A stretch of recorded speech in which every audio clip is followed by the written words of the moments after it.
And so, Aries, welcome back. This is your extended reading. It's for December, but it is under the influence of the full moon in Gemini. So that is a lot of powerful energy that we will hopefully integrate into your reading today.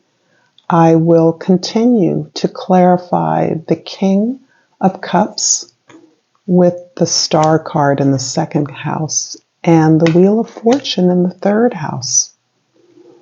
So this really feels, with so much water prominently placed here, a lot of lessons that you're integrating about receiving love, receiving the kind of energy that you put out into the world and that you give to others.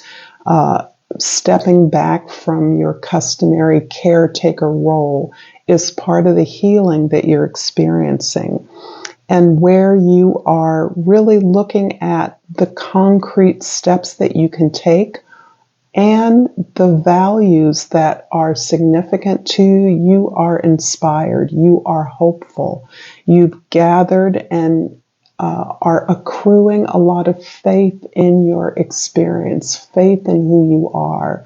This faith has been inspired by your experiences, particularly your difficult experiences of challenge and hardship with regard to your material experience. Maybe you have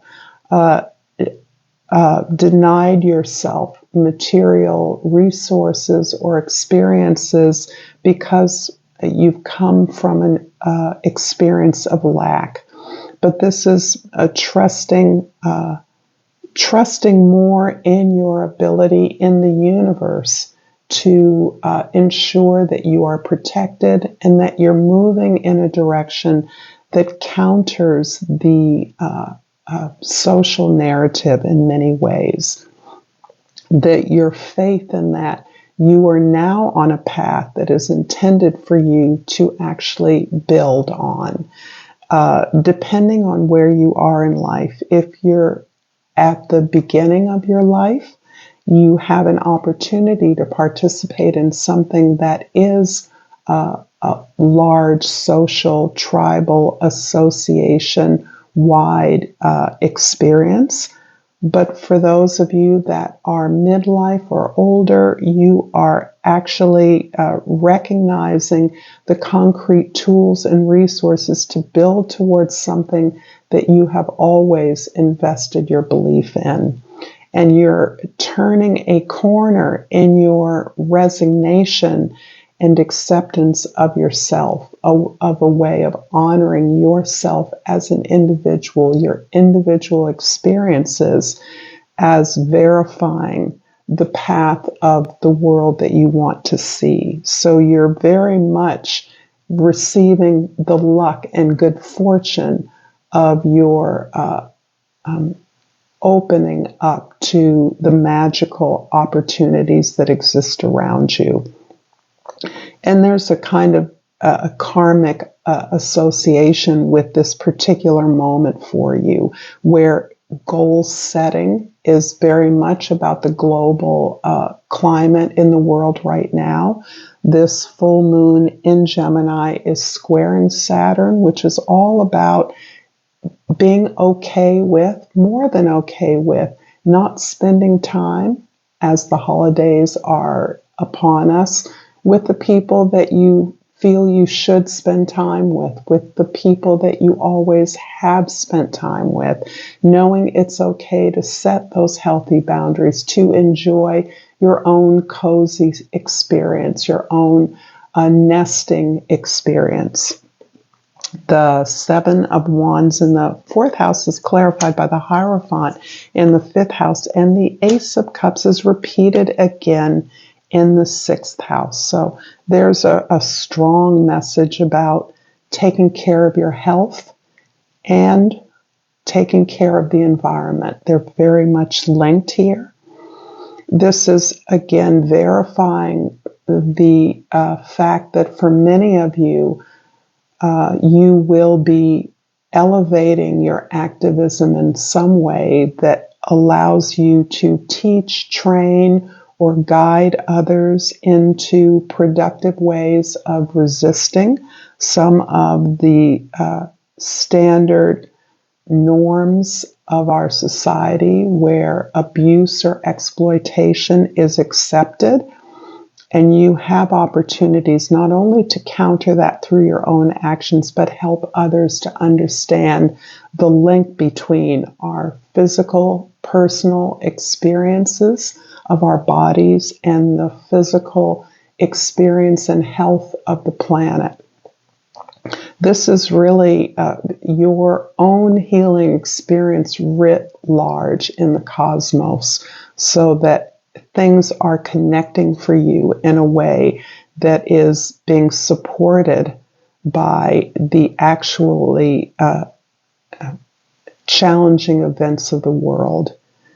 You are being encouraged to rest and be still as a way of sharing what you know, modeling what you know, entering perhaps in circles or groups, organizations, on teams where knowledge is shared in a way that allows you to lead with your experiences, perhaps of recovery, of productivity, of efficiency, of good health, of positive hygiene, of ecological balance, of taking care of the earth on a very mundane, practical, daily level. The Four of Cups in the 7th house is clarified by the Knight of Swords in the 8th house, and the Queen of Cups has already been here in the 9th house. In order to facilitate not only the healing, but the sharing of information, the guidance that you're capable of, you are having to detach yourself from your emotions. You're having to cultivate the ability to witness your experiences, to see yourself in action as not only a way of integrating the lessons that you're learning,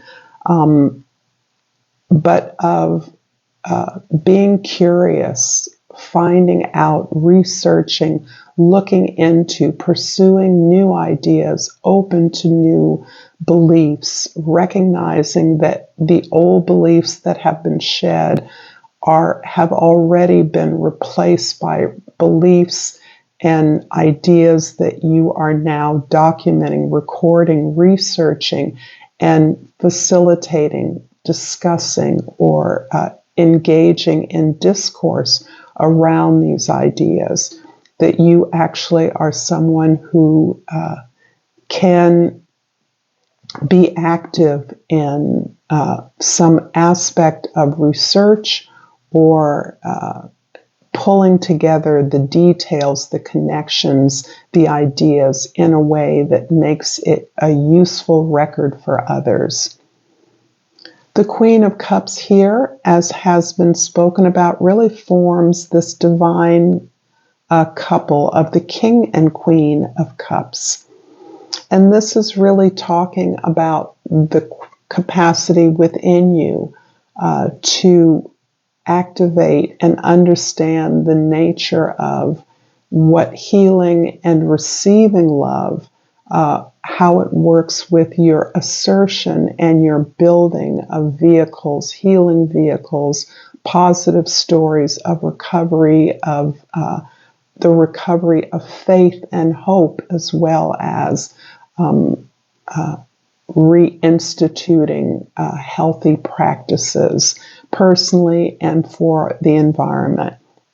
This is also about a very positive partnership in your life. If you are in an active partnership, there is a growth and a maturity, there is a wisdom, there is an increase in support, that you're experiencing an increase in care and attention that is a healthy reciprocity that goes both ways, that really recognizes the value of receiving love, truly receiving love, and not simply giving love or taking care of others, but understands that a balance is necessary in order to participate in this legacy building that you are engaged in.